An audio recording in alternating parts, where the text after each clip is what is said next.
네, 안녕하세요. 장고입니다. 이번 시간은 이제 개발자 면접 준비 실전편. 그래서 만약에 내가 면접이 처음이고 아직 지금 준비하는 단계라면은 이 영상을 보는 건 적절하지 않아요.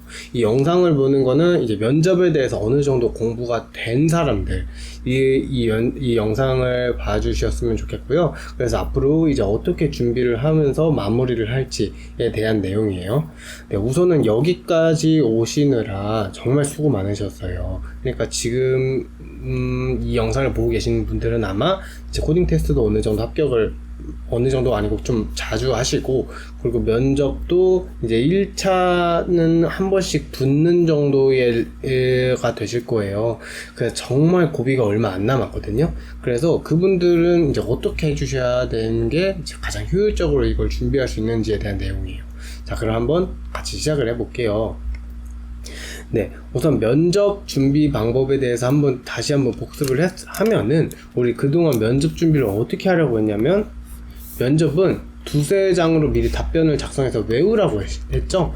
면접은 외우는 거라고 했었죠. 그래서 이 준비가 이렇게 다 끝났다면, 그러니까 각 과목, 우리 과목이 한 8개 정도 했을 거예요. 그 과목에 대해서 각각 다 질문 리스트 작성하고 답변까지 준비를 하고 어느 정도 외우셨다면, 이제는 그 과목을 까먹지 않게 돌아가면서 계속 복습을 해주는 게 중요해요. 그래서 각 과목별 질문 리스트를 매일 2과목 이상씩 돌아가면서 복습을 해주세요. 그런 식으로 이제 면접 그 질문들에 대해서 내가 답변을 잘 할 수 있게 그 두세 과목씩 이제 연습을 해주는 게 중요하고요. 그리고 면접이 만약에 면접이 끝났으면은 면접이 끝나자마자 내가 받았던 질문들을 다 노트에 쓰세요. 그러면서 내가 대답 못한 질문들이 분명히 있을 거예요. 없으면 붙은 거예요. 그럼 축하드려요. 근데 만약에 있으면은, 질문이 있다면 그 내 질문 리스트에 추가해요. 그리고 공부하고 두세 문제 요약해서 암기하세요. 이게 전공 면접뿐만 아니라 포트폴리오도 마찬가지예요. 근데 만약에 내가 포트폴리오에서 어떤 걸 해봤냐, 그러니까 새로운 기술에 대해서 물어봤다면 그거는 적용을 할 필요가 있어요.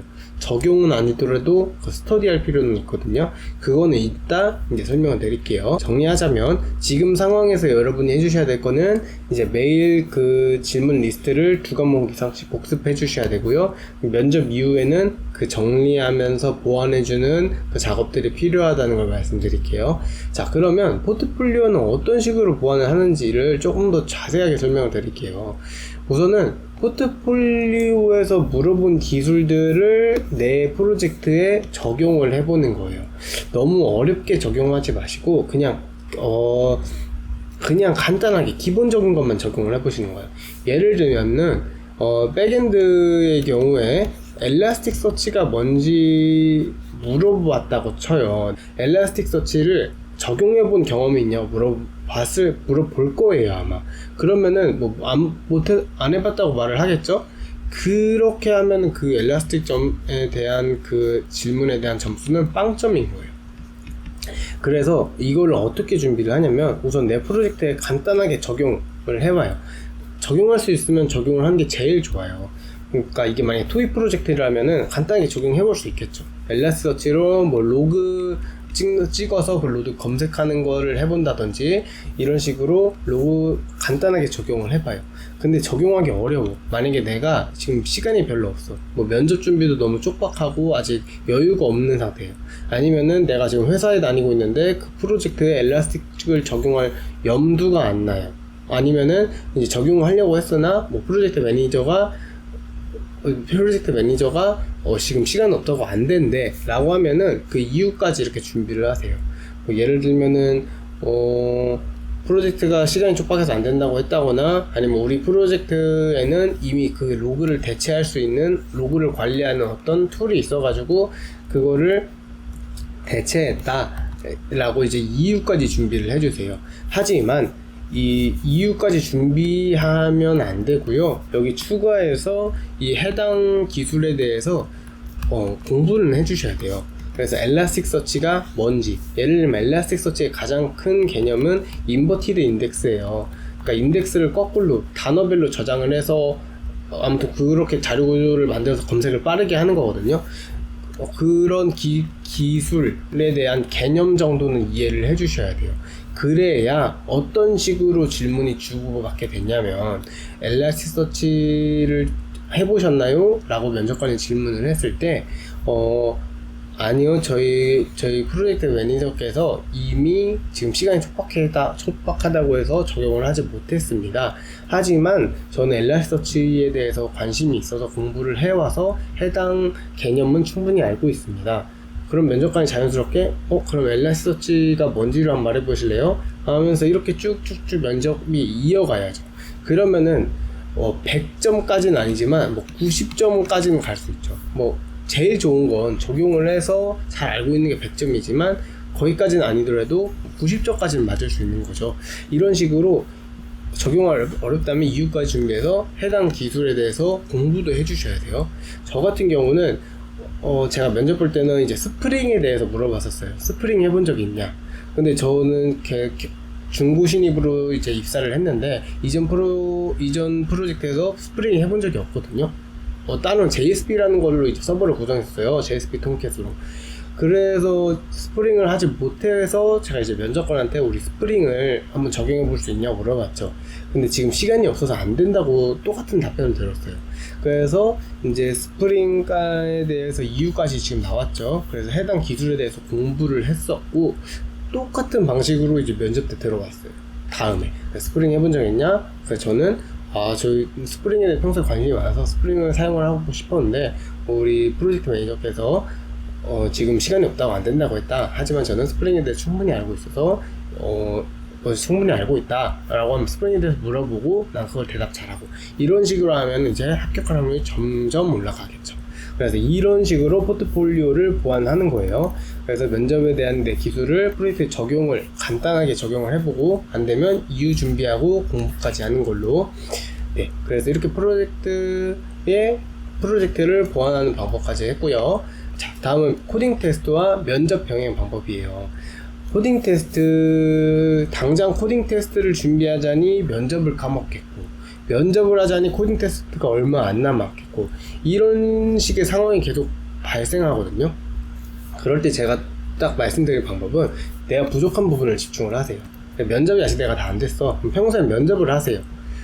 그리고 예를 들어 면접은 거의 어느 정도 됐는데 코딩 테스트가 안 됐어. 그럼 코딩 테스트를 평소에 하시고 시험 2주 전부터 그 시험에 집중을 하세요. 근데 해보면 아시겠지만 이 코딩 테스트랑 면접 둘 다 잘 까먹어요. 내가 코딩 테스트 진짜 잘했다가도 한 달 쉬어버리면은 모르겠어. 처음 문제 받으면 어떻게 풀지 모르겠어. 그렇기 때문에 이렇게 오답노트랑 코딩 테스트는 오답노트, 그 면접은 질문 리스트를 정리해둘 필요가 있어요.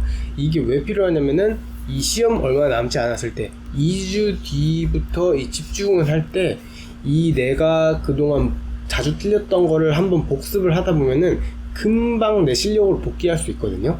원래의 내 실력으로 바로 돌아올 수 있어요. 그렇기 때문에 이 코딩 테스트와 면접은 둘 다 오답노트, 질문 리스트를 나만의 언어로 작성을 해주셔야 돼요. 그러니까 오답노트 같은 경우는 이렇게 하는 걸 추천드려요. 우선은 각 알고리즘별로 이제 알고리즘마다 유형이 여러 개 있거든요. BFS 같은 경우는 같은 그림 찾기, 그 플루드 필이 있고요. 그리고 경찰과 도주, 그러니까 어떤 쫓기는 문제가 있고요. 이런 식으로 유형이 있어요. 이거를 각자 자기 나름대로 자기만의 언어로 이제 유형들을 정리해 주세요. 각 알고리즘마다.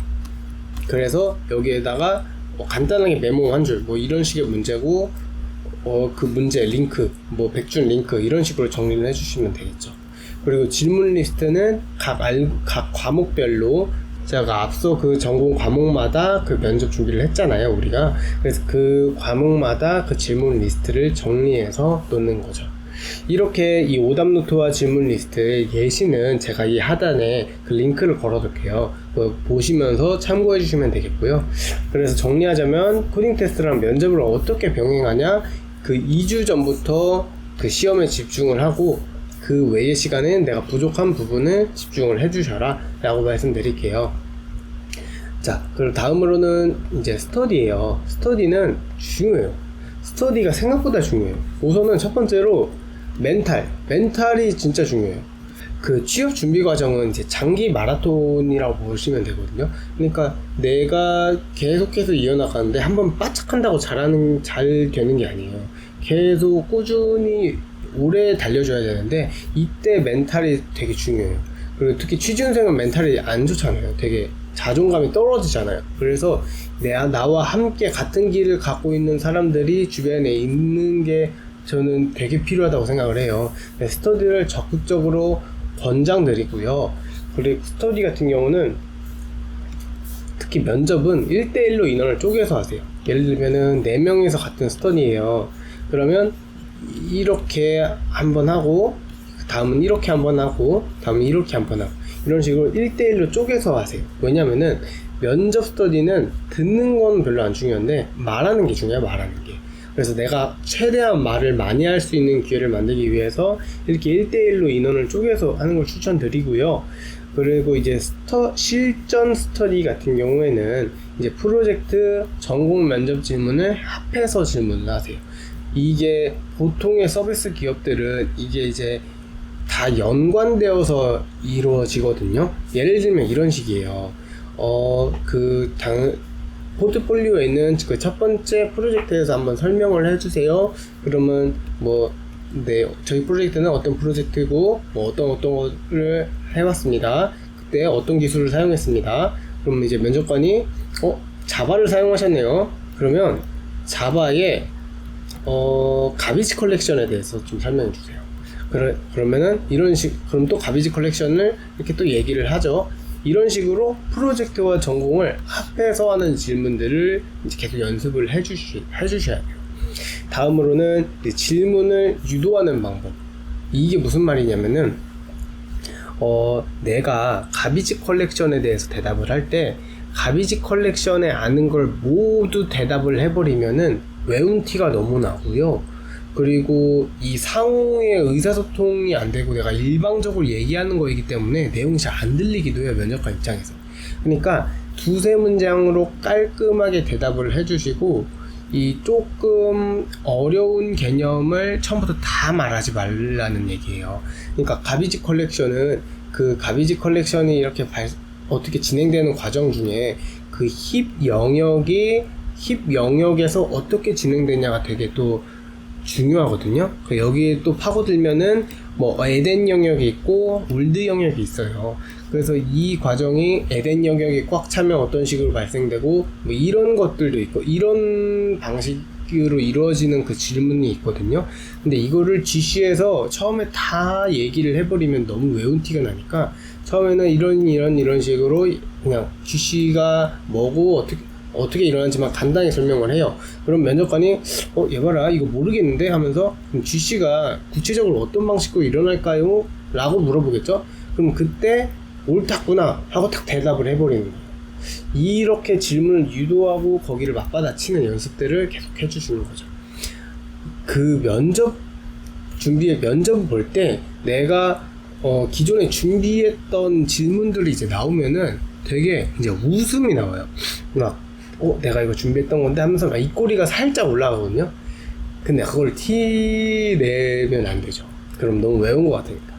아무튼 그때 좀 되게 기분이 좋아요. 마치 코딩 테스트 문제 맞춘 것 마냥 그 기분이 아무튼 좋아요.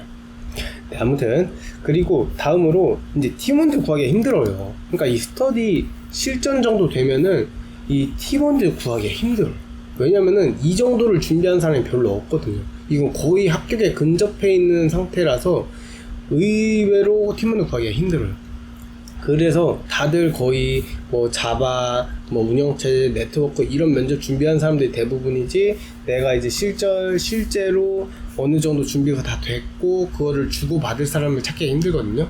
그래서 저는 처음 시작할 때부터 스터디를 활용해서 그 친구들과 같이 성장해 나가면서 함께 나가는 거를 추천드려요. 그리고 그때의 인연이 나중에도 되게 좋은 인연이 될 수 있고요. 그래서 팀원들 구하기 힘드니까 처음부터 같이 준비해라 이렇게 말씀드리고요. 네, 이렇게 면접 준비 실전 비디오를 한번 만들어 봤어요. 제가 이제 마지막으로 드리고 싶은 말씀은 가끔 내가 하는 일이 무의미하다고 느껴질 때가 있을 거예요. 저도 그랬고, 저도 취업 준비할 때 내가 지금 뭐 하고 있는 거지? 내가 이거 하고 있는 게 맞는 건가? 만약에 틀렸다면 어떡하지? 라는 생각을 되게 많이 했어요. 특히 나보다 못하는 친구가 나보다 먼저 좋은 기업에 합격을 했을 때 그런 생각이 정말 많이 들어요. 물론 축하해줘야 되지만 한쪽으로는 그런 생각이 드는 것도 사실이거든요. 근데 저는 스스로 이런 생각으로 저를 위안했던 것 같아요. 그러니까 어차피 다 해야 되는 과정이라고 생각을 해요.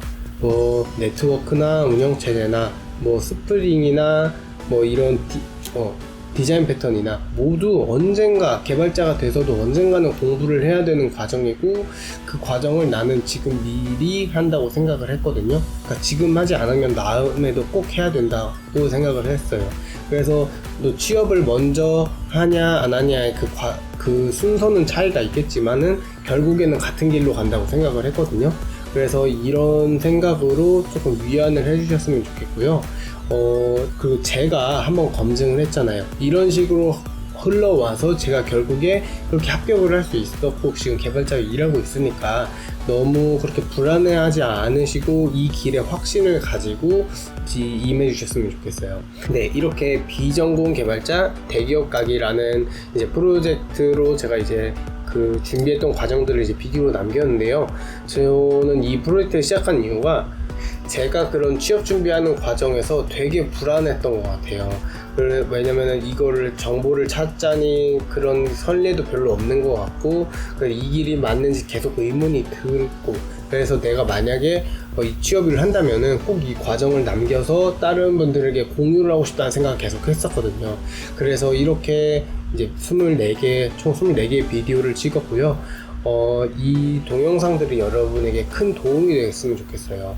그래서 좋은 기업에 가셨으면은 저한테 되게 큰 보람이 될 것 같아요. 네, 이렇게 비전공 개발자 대기업 가기라는 프로젝트를 마쳤고요. 꼭 비전공 개발자 아니시더라도 전공 개발자들에도 많은 도움이 되셨으면 좋겠어요.